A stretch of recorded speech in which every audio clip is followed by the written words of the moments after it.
Yes, guys, and welcome back to We Are Tottenham TV with your beautiful four people here in the build-up to the Palace game. Of course, it's been 2 weeks without a game and not the period you want off the back of a loss. We've had 2 weeks to work on things, so hopefully we see a much more improved Tottenham today, and it is a must-win.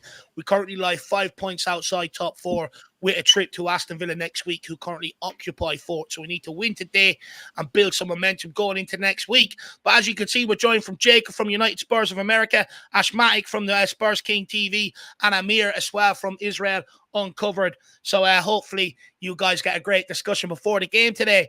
But Jacob, how are you, sir? I'm doing great. Sorry about that. I was on mute. I'm doing great. Fantastic morning. Just past 6:30 in the morning here in El Paso, Texas. So any viewers in the States know we're starting off early today. But honestly, haven't even had my coffee yet this morning, but I'm still rearing to go because it's been 2 weeks since we've had a match, and that is 2 weeks too long. But I'm very blessed, very fortunate to be here with you fine gentlemen on this fine morning. Just need these 3 points to really start the weekend off right, in my opinion. But I'm doing great. Ash, how are you doing? Yeah, brother, I'm good. I'm blessed. Yeah, I can't complain, to be fair. 2 weeks off. We've had a nice little rest. I think the boys have had time to recuperate as well. No one can cry because Spurs have let us down again. But at the same time, we're going to come with more positive vibes. Hopefully, Ange has had enough time to study Palace and figure out where we were kind of going wrong over the last couple of performances-wise. I know our form's been good, but performance-wise, I'm hoping that will turn it around and we're going to spin Palace. That's what I'm hoping for, man. I'm looking for good energy, and hopefully we can bring that on the show as well, man. Come on, you Spurs. Oh, I really do hope so. I can't deal with another bad performance and a defeat. I just want to win at this point. Amir, how are you, sir? Good to see you. Good to see you, Dave. It's been a while. I'm doing really, really well. We've had this little break now, and I just think that, we've had that time to really drill in some of Ange's passages of play that he wants us to play. Udogie coming back into the team, I think is absolutely huge for the way we progress. It's huge for us. The way he progresses that ball, you know, for such a young guy, the way he advances up that pitch, you know, he's like a steamroller for me. So having him back is a huge bonus for us. And look, guys, you know, I want to be real about it. Palace are a very decent side, and they've got a manager bounce now with Glasner coming in. But we've got a great record against them. We're at home. We've got all the boys behind us. You know, we got all the fans. We got all the support. We should have enough. And of course, we got Captain Sonny up top. So, you know, we should go into this match feeling that we can nab all 3 points. And I'm even going to be greedy, David, here. I want a decent performance. I want even you know, a clean sheet. How about that? You know, 2-0, 3-0. I'd snap your hand off or something. Do you know what? I agree with you. Look, don't get me wrong. If we have to shithouse a win and we get scrape over the line, I'll take it, right? It keeps us in the hunt. However, I do think performance is very important, especially heading away to Villa Park next weekend with some of the games we've got coming up in April, big games back to back, which become mentally and physically draining when you play them back to back like that. So for me, I think performance is absolutely key because we're only 2 points better off than where we were underneath Antonio Conte last year. You know, my point is, at this time last year, we still had a chance of getting top 4, but we never really kicked on once we started getting players back from injury and stuff like that. And I don't want to see the same happen this time around. So for me, I agree with you, Amir. I do think, you know, the performance is important if we want to make a real goal for Champions League football. But guys, right back, no Pedro Porro. Of course, Ange Postecoglou said he's probably going to be another week before he returns.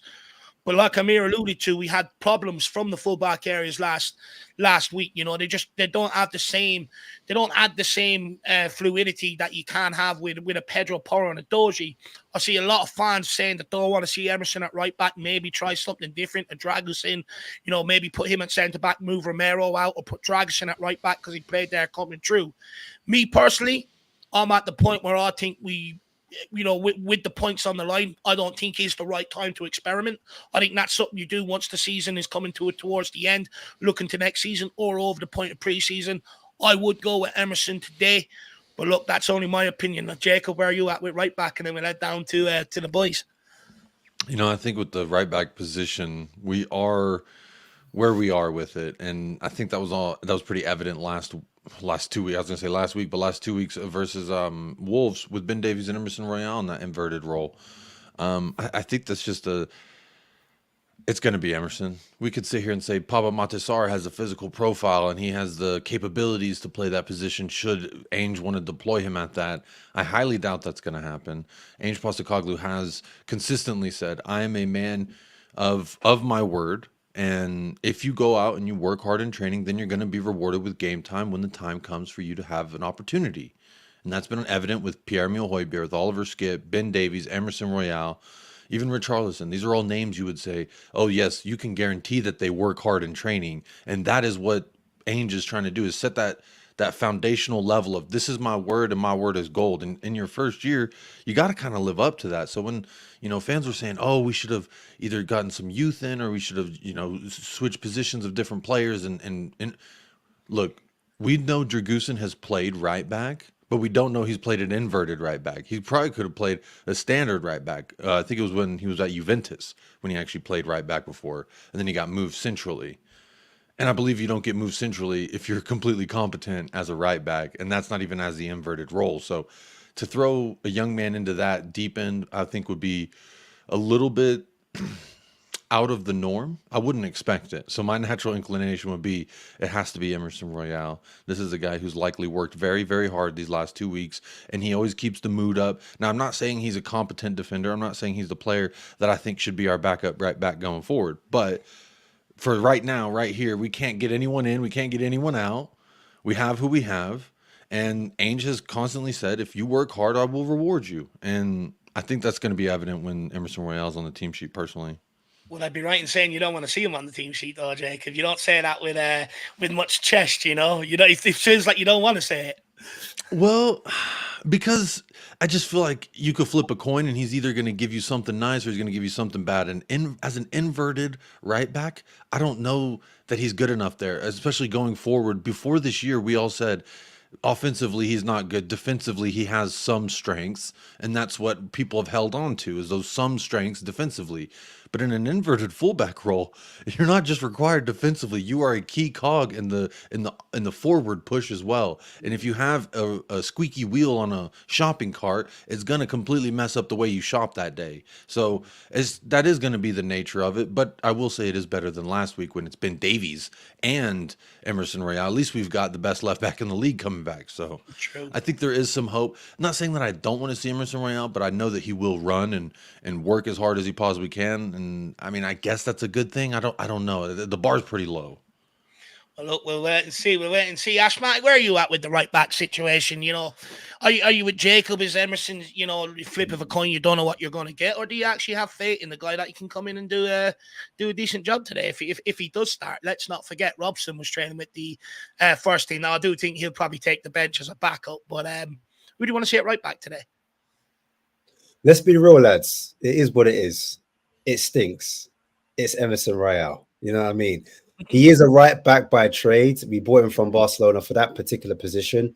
This inverted role for me in the last game, especially, I felt he was quite weak on the ball in the transition, in my opinion. And I felt like that's when Spurs concede a high amount of chances in those turnovers.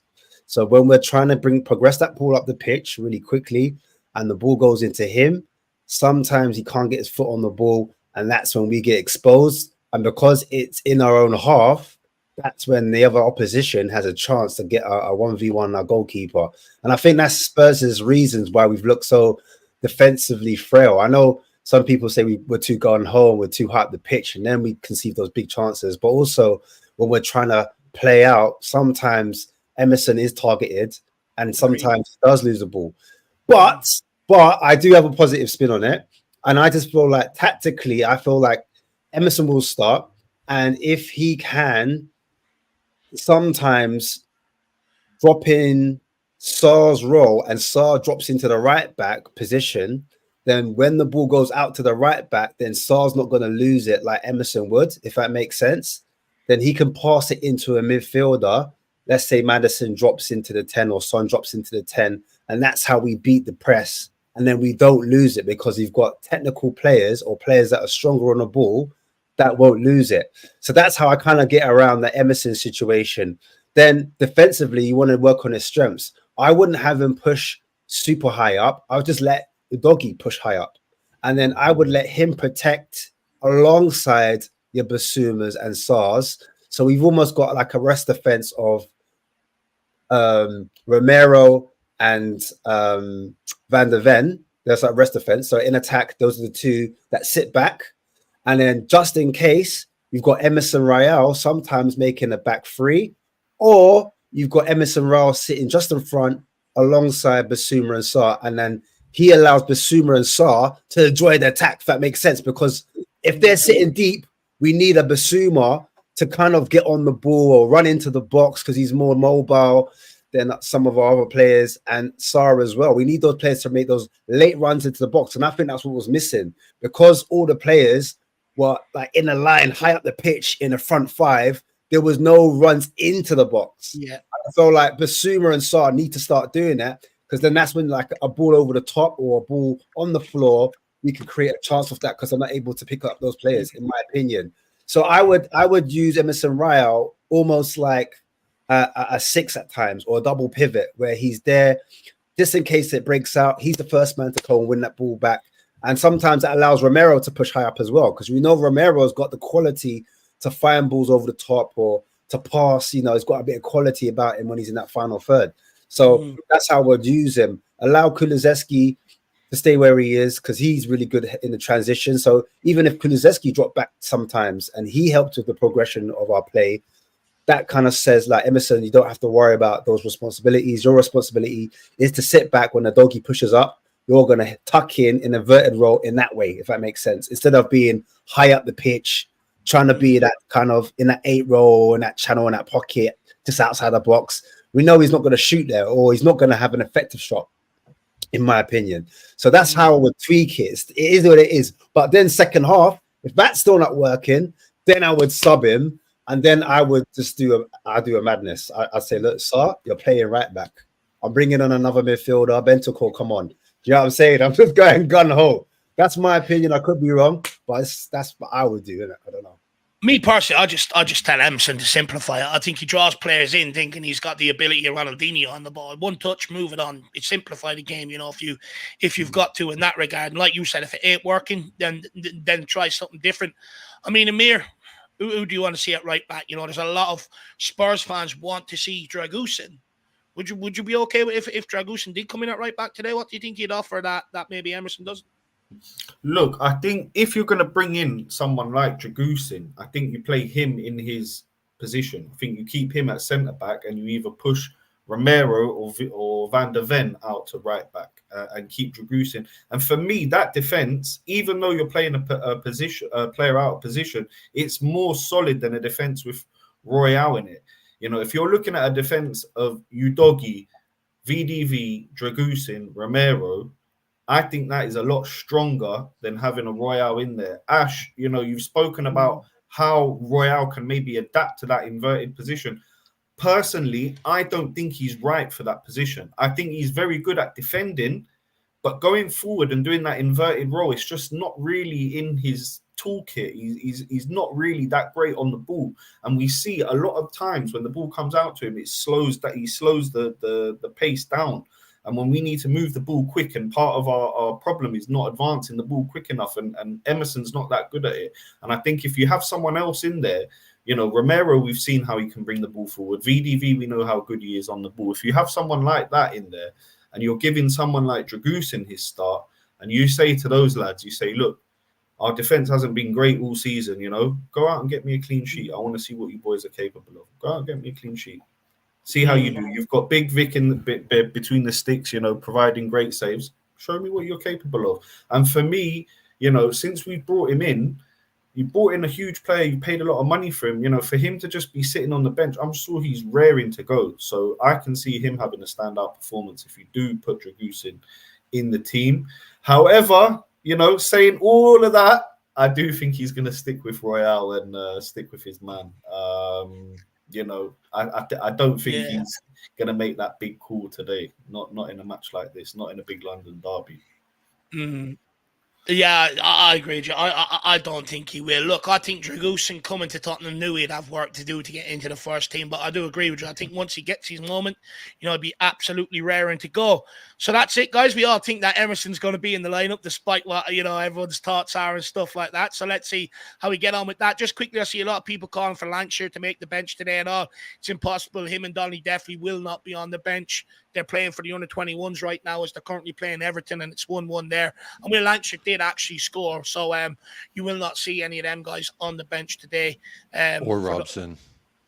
Or he started for the under-21s today.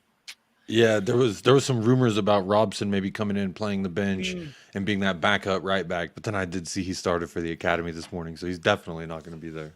So no Robson either. But look, hopefully they can get the win. You know, it'll be good for us. Keep going on the under-21s. Donnelly, I'm a bit disappointed about. He's absolutely smashing it. 17 assists, 7 goals in 19 appearances for the under-21s. You know, when you've got assists like that and you're seeing him whip the ball around like De Bruyne at the Tottenham Hotspur Stadium, and the guy can't even get 10 minutes in a game where we're not creating that, and begs the question what's going on there.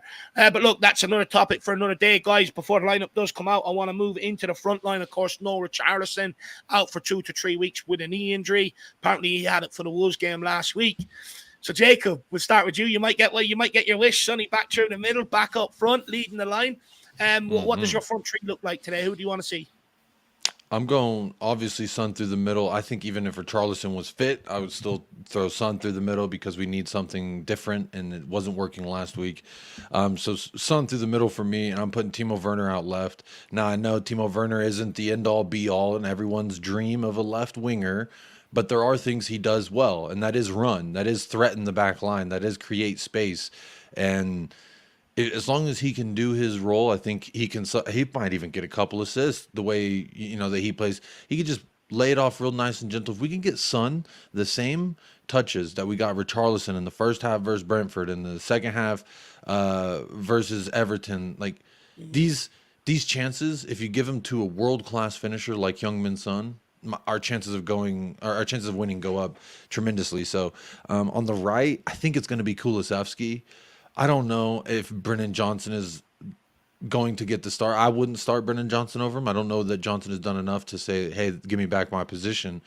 But I don't know that Kulusevski's done enough either. I mean, he had the one moment of brilliance versus Wolves, and outside of that, I thought our wingers, Son included, weren't great versus Wolves. So I'm not too upset with him about his performance versus Wolves because I felt like both the wingers, our entire front three, were just not good that day. And so I'm going to give Kulusevski another chance there on the right wing because honestly, I need everyone to step up. I need kind of what we were saying at the beginning of the show. I don't want to just win. I'm going to be greedy here. I need a dominant win. I want us to control the ball. I want us to control the match. Crystal Palace, at least under Roy Hodgson, we're a team that we're reluctant to have the ball. They say, you can have it. Come get us. And we did that. We won with 2-0, 1 shot on target. It's kind of, a little bit of a funny way to bumble your way into a victory. But regardless, I just felt like today, despite opponent, despite who they have healthy, I don't care if it's a Brici Eze starting on the bench, if Olise's there, I know he's not, but regardless of all that, I need us to go out there and dictate the match. That's what I want to see. I would like what Amir said. Let's get a clean sheet. I don't think we'll keep a clean sheet, but with this front three, you don't have to keep a clean sheet. We just need y'all to score some dang goals. So as long as they're scoring some goals, we need everybody scoring some goals. I think James Maddison is also going to be one of those to look for to really be that creative force, the linchpin between kind of the center of the park and that final third. I really need him to. I'm going to give do you a that. Maddison stat here, Jacob. James Maddison has scored 1 goal and failed to make any assist in 8 home Premier League appearances for Spurs, in contrast to 2 goals and 6 assists in 7 away games for Spurs. For some reason, he just ain't hitting the heights at the Tottenham Hotspur Stadium. And I think you would agree with that because literally those. What was the first stat? Was it 8 games? I would say the last 8 games, 1 goal, no assist. I would say the last 8 to 10 games for us have been looking like that. Like no one has been creative enough. No one has had that final incisive pass in the final third. And it's not just that. When we get into our shape and we're in their half and we're just doing this horseshoe football, to me, that's where we lack the most creative. We don't have that winger that says, give me the ball, I'm going to pick it up, drive it to the byline, and I'm going to create some space, just make a run into the 6-yard box. You know what I mean? We don't have those wingers, and we don't have that like guy that just grabs it. You know what I'm saying? I hate to bring up Liverpool, but in a match where you need a leader, Virgil van Dijk stood out twice. And one of them they took back and he still went and got it. We need a guy. Yeah. But that's my point is we need a guy to step up. And when we're in those moments where we're looking like, all right, we're just going to circle it around and see where we need a guy to say, give me the ball. I'm going to pick it up and I'm turn with it, get a nice little spin and I'm going to lay it off to you. Something. We need somebody to step up. So really, I know this was kind of a long form answer of the front three. And I even brought up James Maddison, which is not the front three, but look, I just think the creativity in the final third, the good decisions in the final third has to be on point. 2 weeks. No excuse. No excuse. I don't want to hear rusty. I don't want to hear, oh, it's been so long since we. I don't give a good golly about all that. I need you to go out there and play, dominate the game. I'll take a clean sheet, but I just need a dominant win. Spot on. Absolutely spot on. And look, just on Maddison quickly, I mean, he's got to step up. I've been really annoyed with him the last few games, passing on the responsibility, 5-yard balls. He needs to realize he's the guy that's in the team to be able to be the creator, play different angled balls, slide people through. He stopped doing that since he's come back from injury, which is really annoying. Victor Matheson says a win doesn't give me anything. We need dominance, a convincing win, a win that shows progression. Come on, you Spurs. I think Amir set the tone here today with that statement earlier on in the stream. Absolutely love it. I think a lot of people feel the same. And I think it's just about confidence heading into next week against Villa. If the performance ain't there, I think a lot of Spurs fans are going worried. Whereas if it is there, we go in there with a lot of optimism. When Spurs has optimism, good things can happen. So, Victor, I agree with you on that. Big up, my man. I really do appreciate the support. Remember, for 29 months, absolutely outstanding service, which is incredible. Victor, well done, my man. But look, guys, we'll pass it off to Ashmatic and Amir to answer that as well. The lineups are due out now in one moment. That is my time to bow out. I've got my own things to do on match day. I just come here, kick it off, get the discussion going, and then bow out and leave the boys deal with the fallout of the lineup, whatever it may be. But guys, it's been an absolute pleasure. Really enjoyed this discussion today. Big up Jacob, Ash, and Amir.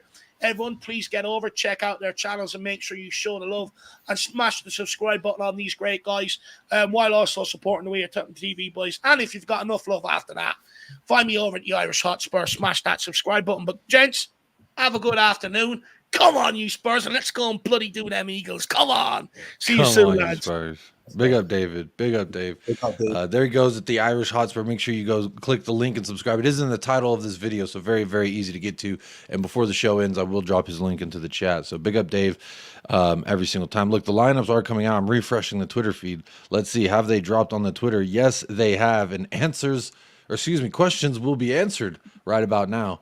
We've got Vicario in net, Emerson Royale at right back, Romero, Van de Ven, and Udogi. Round out the back four, Basuma, Bentancur, and Madison. So Papa Matasar gets benched. Actually, that's quite shocking and surprising. If there's a lot of conversation, is it going to be Bentancur or is it going to be Basuma? But it looks like it's going to be both of them. And then we've got Madison as well, Kulusevski on the right wing, Son through the middle, Timo Werner down the left. Captain Son, might I add. And the bench goes as such. It's a little hard to see, so I'm going to read it off for you. Brandon Austin, Dragusin, Ben Davies, Pierre-Emile Højbjerg, Oliver Skip, Papa Matasar, Giovanni Lo Celso, Brennan Johnson, and Dane Scarlett. Amir, look, I'll just throw it to you first. What are your thoughts? Let's start with the midfield. We hadn't really talked about it yet. Are you pleased? Are you surprised? Did you think that we had to start Sar? Sar does start on the bench. And for me, I think that we needed a change from last week. Last week we saw Sar, Basuma, and Madison. Wasn't working. We weren't controlling the midfield. So maybe this change could be necessary and we could see what there is. But honestly, I feel a little bit bad for Papa Matasar. I felt like he's been pretty crucial to our performances throughout the season. Amir, what do you make of the midfield there? Well, I tell you what, I'm really shocked, Jacob, to be honest with you. I think Pape Matasar has been one of our better players all season. The amount of ground he covers, the goals he's come up with as well, I think he's been fantastic. For me, he's not been the issue to why we've lost games or dropped points. So to see him dropped, for me, is quite shocking, actually. I'm really taken aback by that. However, having said all that, Andrew will have his reasons. I'm very interested to see what a midfield of Bissouma, Madison will look like. It's huge for them. I think they really, really, really need to step up. Bentancur as well included, Bissouma as well. You know, it's a huge game for them. For me, I'll be really keeping a keen eye to see if they can dominate that midfield and if Madison can unlock that key. But yeah, I'm quite taken aback by that. You know, I thought if there was any changes that he might do, it might be in the wingers. You know, you could have maybe put Kulu on the left and brought in Johnson on the right or something like that. I thought maybe that would be where he's going to make changes, but to see Sar out the side for me is quite surprising there, to be honest with you guys. I don't know, Ash, Yeah. what do you think about it? Well, controversial take for myself. Bissouma, defensively, I get it. I think when it comes to the counter pressing, Basuma is probably one of our best players in terms of winning that ball back alongside Romero. So when we're on top of teams and we're pinning teams in, when we need to get that ball back when they're trying to counter-attack us, he's the one that wins it back. However, I do realize what happened against Wolves. And obviously it went up for a corner and that's when he got hit. And I think he slightly switched off because I think positionally he could have not maybe ventured in the box. He could have been slightly further back. I know he stuck his leg out and he didn't quite, get that challenge on Gomez. He then passed it on to Neto. And then we know what happened next. But apart from that, before that, actually... He also left his man in the box there on that Wolves. That's what I mean by switching off. Because he did run back, but he didn't. So, like He did everyone's all the emotional. work. He Everyone's did all the emotional. work and he didn't do it. Thing is, wait. Everyone's emotional. Everyone's got detail about that part, but they can't remember anything else he did in that game. They can't remember how many balls he won back, which is remarkable. As Spurs fans, we are very reactionary, I feel like. And we remember the bad more than we remember the good, I think. Exactly. So you don't remember any of the good parts he's done.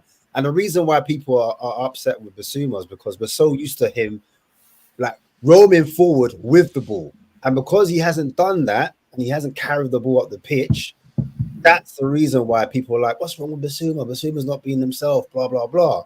Do you get what I'm trying to say? So I'm not super mad at Basuma staying as the 6 and Benny being an 8 because I felt like under Conte, when he was in that double pivot and he was on that right side of the pivot, he was getting into that box before he got injured. He was getting into that box scoring goals for us. I think he got 5 goals before he got injured against Leicester. He said that he came out saying that he's been very disappointed with his performance of late. He wants to pick it back up. He knows when he plays a few more games and gets his rhythm back, he's going to be back on form. So I think it's a case of Basuma, that was his first game back since AFCON.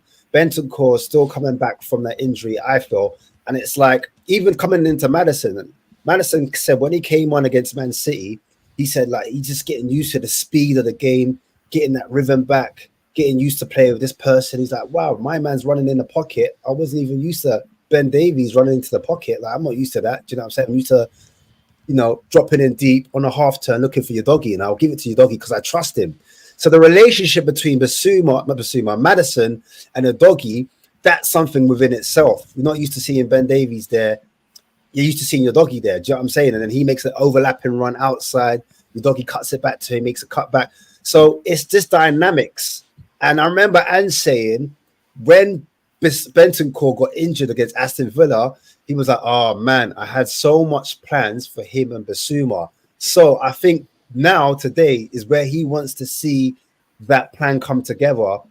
Maybe we can't see it as fans, but maybe that's what Anne sees. But I agree with both of you. I don't know what you're saying, obviously, but I agree with most people. I am disappointed with Sarr because I think Sarr does cover a lot of ground with his long legs. I think he's got a lot of endurance, agility. His football IQ is underrated as well. And I think he's been one of our better players. So I agree with Amir on that one. But I'm just trying to make sense of the actual midfield three. And on paper, that midfield three should cook. Before Bentancur was out and Sarr was playing, people were saying, wow, imagine the midfield of Bissouma, Bentancur, and Maddison. I remember in the summer, people were saying, oh, I can't wait until we see that midfield three when Bentancur gets back fit and he's fully like up to full speed. Because, yeah, Sarr is what it is. He's a young buck on the way up. And he's been playing like on the next level where we're like, bro, we don't even know if Bentancur can get him because he's playing so good. But yeah, for me, I'm not super mad at it.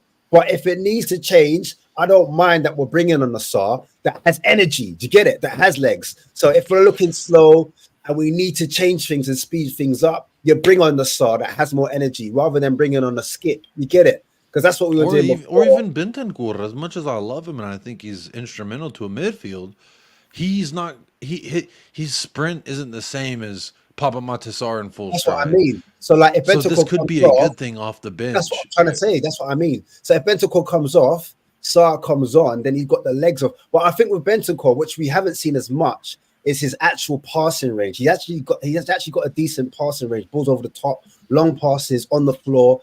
He can pass into the channels as a number 8. So he's got that kind of feature where he can, and actually we see that goal where he scored against Manchester United. He's actually got the quality in the final third. He can slow it down. He knows how to. So as an all-round midfielder, Bentancur has got it, but he just needs to get that rhythm, that consistency, know when to do the wall pass, know when to carry, because I think that was a mistake that he made last time when he carried it outside the box and then he lost it. And we were like, why are you doing it there? And he gave away a silly ball to Brighton, and then they scored a goal off the back of it. It's those things that these players, and Maddison as well, they need to get it right, if that makes sense. So for me, like I'm not super mad.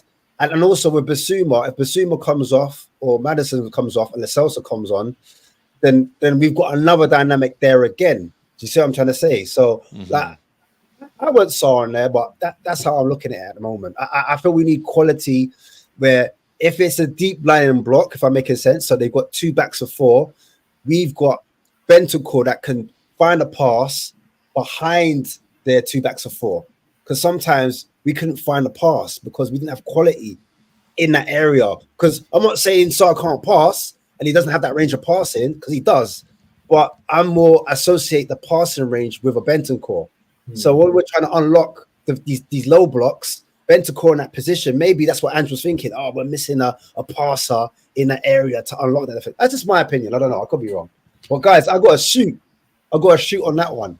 I'm going to leave you guys to it. There you are. I know. There he goes. And you can find more of Ash here at this channel, Spurs Kings TV. Big up, Ash. I appreciate. But before you go, you know what's mandatory. You know you can't leave yet.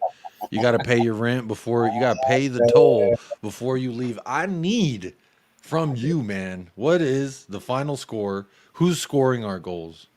I thought I was going to do an Irish. Guys, big up, like, yeah. We'll see you never say, how are you, man? You thought you were gone. You thought you were out of here. All right. So for me personally, I think it's still going to be a tight game. We've already mentioned about the frailties of Rael at times. If he keeps it simple, I think he'll be all right. But he hasn't got that switch of play, and sometimes he does slow down that quick pace of movement when we need to get the pitch. And I think that's what could lose us a goal, because they could transition us fast. But I think we'll do a 2-1. I think we'll get a 2-1. I think he'll be tight. It'll be frustrating at times. But I'm looking for patterns of play. Like Amir said at the start, I'm looking for players to like pull the team to one side, little triangles, little pyramid, like diamonds. I'm not looking for super individual performances. I want a team performance that we couldn't even pick out a star. That's what I want. But yeah, 2-1, lads. We're at home. I expect nothing less. Eze will do what Eze does. Does You know what I Eze, mean? I was gonna say, does Eze starting change your answer? Eze against, as I'm saying, Eze against Emerson Royale is going to be an interesting one. That's what I'm going to say.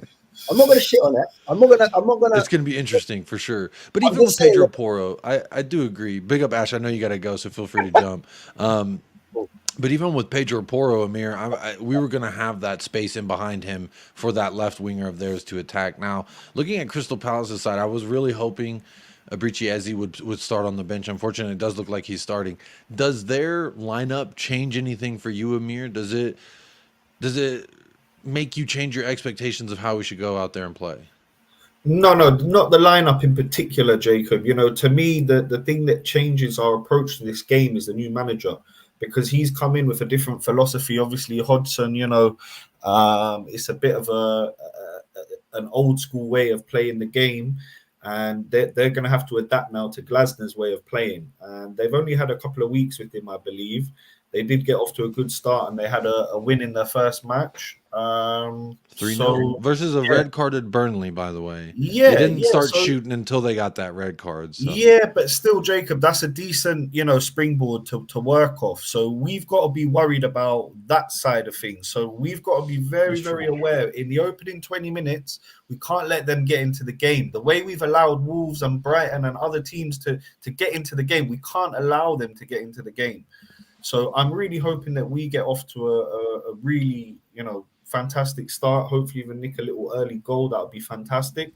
But in terms of their lineup there, you know, they do have some players that can really, really hurt us. And I'm a little bit worried about the likes of Ayew and Mateta up front. You know, they can get goals that they can, you know, they can. That's a physical front line too. Very disruptive. Very disruptive. And again, when you're looking at set pieces, Jacob, you know, you're looking at those huge defenders coming up, Ward, Anderson, you know, these are guys that know how to hit the ball and know where the goal is. So I'm going to be very nervous on set pieces again today.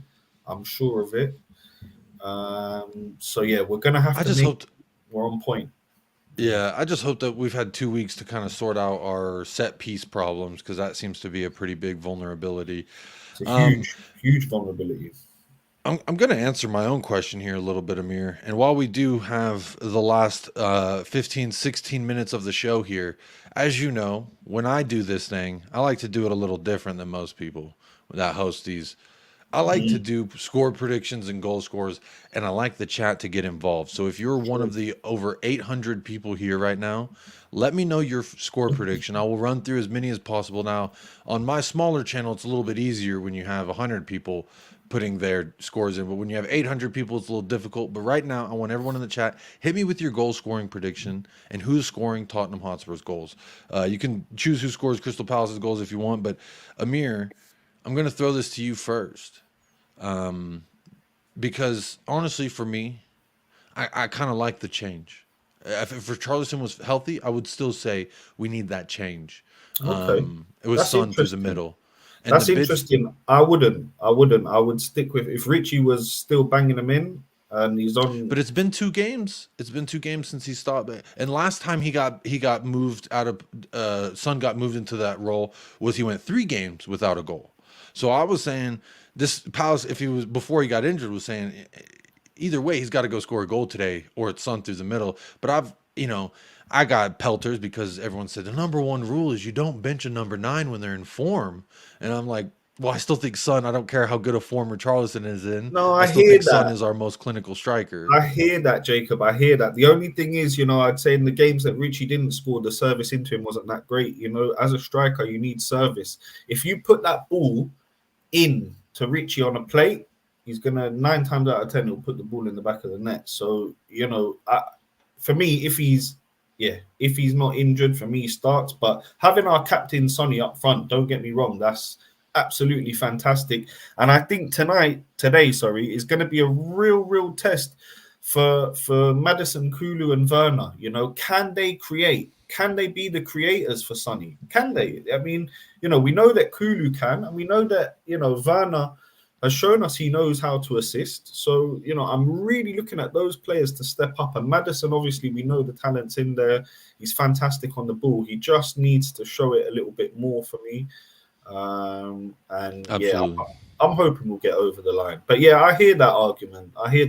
Jacob. And I understand why, It's anyone just would want because, Sonny up top. yeah, Fantastic. I just think on the squad, when we had Harry Kane, it was obvious Harry Kane. But now when we're in a different position, we're in a little bit of a transitional stage for this squad. I think in and around the box, well, what if you had one player in your squad? Who do you want with the ball at their feet? Who do you think can bang it in from any area? And for me, that's Son. He's done It it throughout is his Son. career. It is. I don't want to be rude to Richarlison, but at the same time, I just want to see us banging some goals, regardless of. To his credit, the 2 goals he scored versus Everton were goals that I haven't seen him really score. That first touch redirection and then an outside the box shot. Those are 2 goals Jacob, that. Jacob, I was at that game, and I tell you what, it was even more impressive. Like they were unbelievable one touch finishes. I mean, the guy has quality in those legs. Believe me, I think he's one of these players that if we can keep him fit, because it seems like he also has niggling, injury problems. This is, he's out for a month now. That's quite a lengthy injury. So Yeah. I'm hoping we can keep him fit and get him purring, because I know there's goals in that guy as well. There are. Yeah, I agree. And he had a nice little run of form there. But unfortunately, he is injured, so we didn't get to see if there's a. And that's what's unfortunate because we've been waiting for him to come to good form. He gets in good form. We're like, come on. And then he gets hurt again. But look, it is Jacob, what it is. lad, talk about, look at my boy Manuel Solomon. I wanted him at the club. I was harping on for years, to bring this guy in, and he comes in. He starts performing all right. He Got gets a 2 couple of assists. All assists. right. Yeah. Yeah, he got a couple of assists. He was looking handy, and the next thing you know, bang, the injury comes. It's In very training, unlucky. nonetheless. It wasn't like we In got to training. witness it or see how it was a training. The same thing with Perisic, It's just horrible. training. It's horrible, and that's what people don't understand. And I want to just make a point here. After Ryan Sessegnon put out his statement as well, I think as fans sometimes we can be a little bit fickle sometimes, and we can forget, what these players go through to be fit and firing every week. It takes a lot. These are like thoroughbred horses. You know what I mean? Any little thing, any little action that they do with that is wrong, can be catastrophic for them. So Yeah, You know, just the wrong speedy weight recovery. shift on the wrong side while moving a certain direction, all that. Exactly. So I just like to wish a speedy recovery to all our boys, to Richie and, Yeah, and you know, and Solomon and Solomon. Cess as well. You know, I hope they will get back soon. I agree But with you, yeah, buddy. in terms of this game, Jacob, you tell me, what is more important? Is it the 3 points, or is it that we do actually have an absolutely dominant performance and really, raise morale before the big, huge game up at Villa Park? Well, I think if you do the latter, you achieve the aforementioned. The 3 points is absolutely critical, like Mm, David said. If we're mm, going to achieve top four, these 3 points are absolutely crucial. And in my opinion, if we got all 3 points versus Everton and we got 3 points versus Wolves most recently, just those two results, and then today's result, if the top three drop points, we would still be in conversations for who can we unseat up there. mm. And it's unfortunate that we're in this position because now it really seems like all there is to play for is third, fourth, fifth, or sixth. And that's a conversation for a different day as far as what I would want. And I've kind of alluded to the fact that I think next year a Europa push would be something that we could ostensibly challenge for. But who's to say going to the Champions League, getting that sweet, sweet Champions League money, and then dropping into the Europa and then competing in Europa wouldn't be the best route? I don't know. But it's going to be an interesting ride. And either way I feel about it, I want to get 3 points every single match, every single game day. And unfortunately, we haven't been able to do that at all times. And sometimes when we have gotten 3 points, it's been an unconvincing win, kind of like what you were saying. Like, it hasn't been us dominating; it's been us taking our chances or us clawing back from the nether regions. And honestly, I like the resiliency, the fighting through adversity, but at the same time, I don't want to see any of that today. I don't want to see us win it in the 90th minute. I want to see us dominate from minute one up until the 90th minute when they blow the final whistle. That's what I want to see. And if you do that properly, you will get the 3 points. So that's just my opinion. I'm going to run through some of the challenges just to give you a little bit of time, Amir, to think of your score prediction and who's scoring the goals. Maybe someone in the chat will help alter the way that you see it. So real quick, I want to run through some score predictions. Dan Inwood's got 3-1 Spurs. Cantab with a 2-0 Sonny Brace. Love to see it. Hooves got a 2-0. Remembering LRH got 5-1. Don't know to who. Matt Henley says 3-1 Son Brace. Tony has got a 5-1 Tottenham. I like that score line. Come on. 2-0 Come on, 2-0 Tony. Tottenham for hilarious. Emil says 4-0. Come Josh on, Emil. Yang. I Come like on. that 4-0 clean sheet. I'll take the 4-1 from Josh Snap your Yang as hand off. well. Snap your hand off. Dan Needham says 2-1 Coys. Like to see that. TJR with a 2-1. Don't know to who. Sean Maddox 4-0 Spurs. Madison from distance. Sonny Brace and Werner finally getting his goal. Bob Down Under says 2-0 Son and Timo. Big up Bob. IW says 3-1 Sonny hat trick. I need me a Sonny hat trick. I've been craving me a Sonny hat trick. Dan E says 2-1 Son and Werner to get his first Tottenham goal. Bailey says 3-1 to Spurs. Sonny Brace and Werner with Ezzy scoring for Palace. I can absolutely see Ezzy scoring for Palace. I can see any of that front three scoring, completely honest, because what Ezzy's going to do is exploit that space behind Emerson Royale when he pushes up and inverts.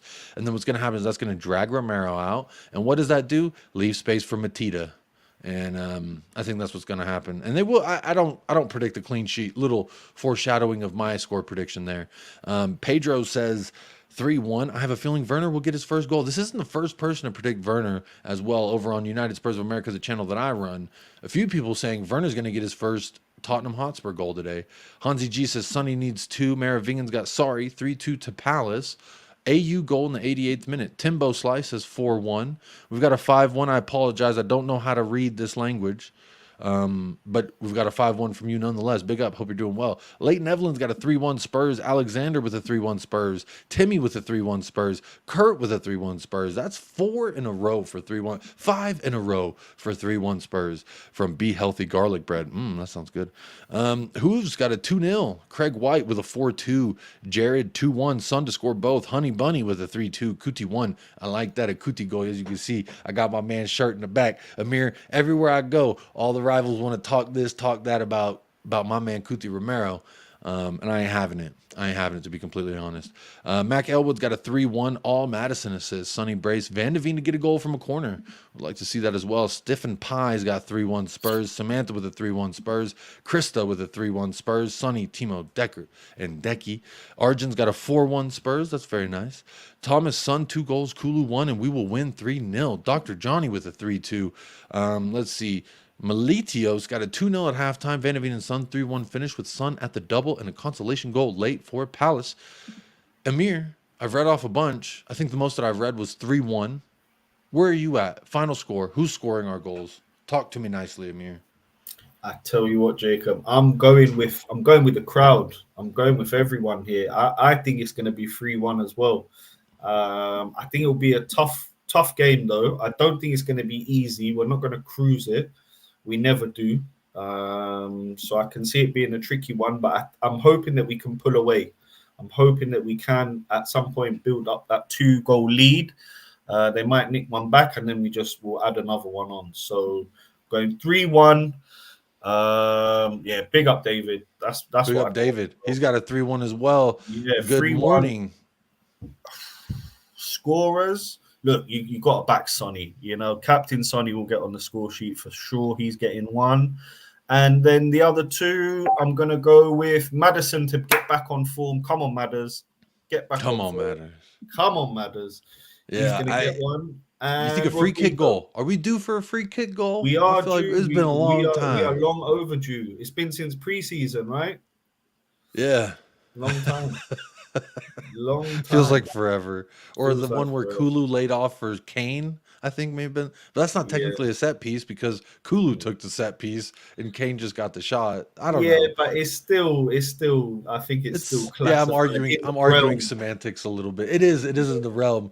Because Trent Alexander-Arnold, let's forget, I think his first Premier League goal was off of a beautiful set piece, similarly taken like that. But pick up David Shearer. He's saying 3-1 Spurs, and then he said, "Oh bugger, it's going to be 5-0 Spurs." So I like that. He's getting in the mood. Sean Curran's got a 7-0 Spurs. I love to see that as well. Come on. Good, big up Scott Christie's got a 3-2 Spurs win. 4-0 for Sean Maddox. Aaron Hickok, another Spurs chat member, says 2-1 Spurs. Love to see that.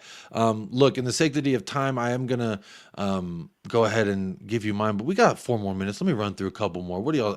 Hey, I'm seeing a bunch of 7-0s.